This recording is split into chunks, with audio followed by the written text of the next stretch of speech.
Hi everyone, welcome to my channel. In today's video, I'm going to be sharing with you all of my earliest pregnancy symptoms, everything that I felt during my 2-week wait, and also some of the more common pregnancy symptoms that many women get, but I ended up not getting. So if you want to know more about that, then definitely keep watching. Okay, so one of my first symptoms, which happened on 6-DPO, and 6-DPO stands for days past ovulation, was frequent urination. Your girl was going to the bathroom so much. I felt like I left the bathroom and 5 minutes later I had to go back to the bathroom. And I knew for sure that it wasn't a UTI or anything because I didn't have any of the other symptoms, but I was like, oh my God, like this is so weird. Why am I going to the bathroom so much?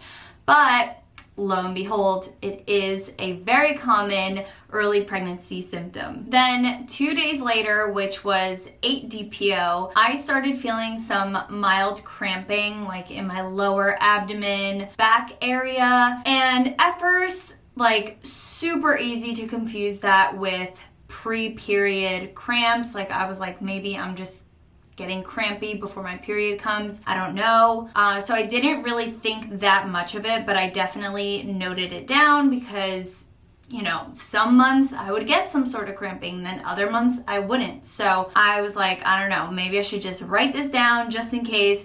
But I definitely had some sort of cramping, like in my lower abdomen and in my lower back. 9-DPO. Oof. This day was a trip and a half. I woke up like what I thought was going to be fine, and I was not fine. Like, it was just an emotional roller coaster all day long. I was so irritated, just so pissed off at the world. Like, there was nothing that could fix my mood. I was just in the worst possible mood ever. Like, have you ever just been in such a bad mood? You don't even know why, but just everything is pissing you off and like you just can't snap out of it. That's literally how I was for maybe about like 5 to 6 hours. Like, I was just so beyond irritated, and that does not happen to me often. And even like before a period or anything like that, it just doesn't happen. So usually if I'm ever irritated like that, it's because of like a bunch of piled up stuff that I've just been like building up over time. But there was literally nothing wrong. Like, there was nothing that could really get me that mad. And I was just super angry. So angry. And I can't even stress it enough because it was just not a good day.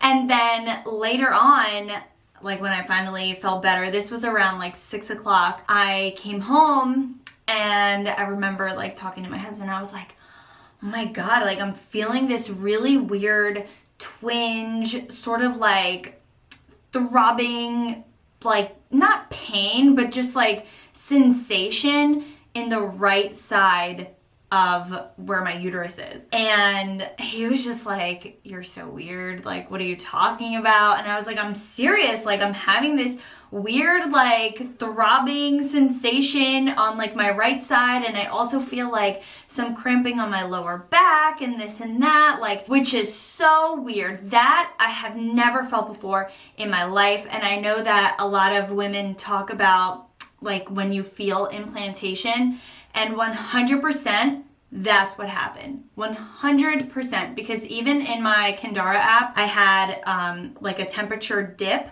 and then the next day it like shot right back up.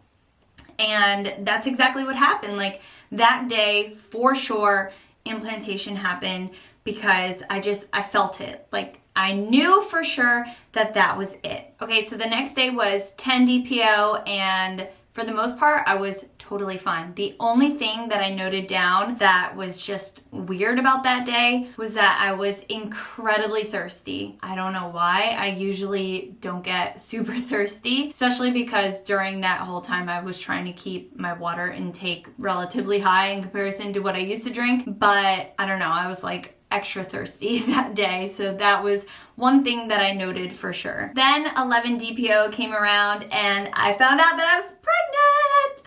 So that was really exciting, but even amongst all that excitement, I was still a little bit moody that day. So I don't know. Not like, definitely not like 9 DPO status, because that was like, dude, I don't even know. I don't even know. But like, you need to call someone type of thing, because that was a bad day. But yes, I was a little bit moody that day still, but nothing crazy, just like, ugh, you know, like that. And I also had a headache that day. So a little bit moody and definitely had a headache that day, but overall was really happy because I found out that I was pregnant. So it honestly made it all better, and it ended up just being a really good day. And that's pretty much all that I went through during my 2-week wait. However, there are so many other symptoms that a lot of women commonly report, like tender breasts, which I didn't get. I mean, all the ones that I'm going to name pretty much I didn't get, but tender breasts, tired, like being super tired. I wasn't tired at all in the beginning. Being nauseous, having spotting. So a lot of the times too, when implantation happens, some women do get some sort of spotting. So that can also be an indicator. However, I got spotting in my previous period and I thought that it was implantation bleeding, and it totally wasn't. And I got really upset about that. So don't let that be like your holy grail, like, oh my God, I'm spotting, this is implantation. Don't get too excited, because I did, and that was the most like heart-crushing moment of my life. So just letting you know. There are also people that have experienced getting sick and like feeling like they're getting a cold. It's super common to feel like that, or to feel like you're getting a runny nose. Also the headache and mood swings, which is like what I got. Also cramping and backaches. That's all totally common. If you guys have any of this during your 2-week wait, there is a pretty good chance that you could be pregnant. And if you don't have any of these, even any of the ones that I mentioned that I had, there's still a chance that you could be pregnant and you are just feeling totally normal. So it really doesn't mean anything until you finally pee on that stick. If your goal is to get pregnant, which I'm assuming that it is because you're on this video, or maybe you just are curious, then I really hope that you do get pregnant, and I really hope that this video was helpful to you. And if it was, please be sure to give this video a like and subscribe to my channel for more videos like this, and I will see you in my next video. Bye!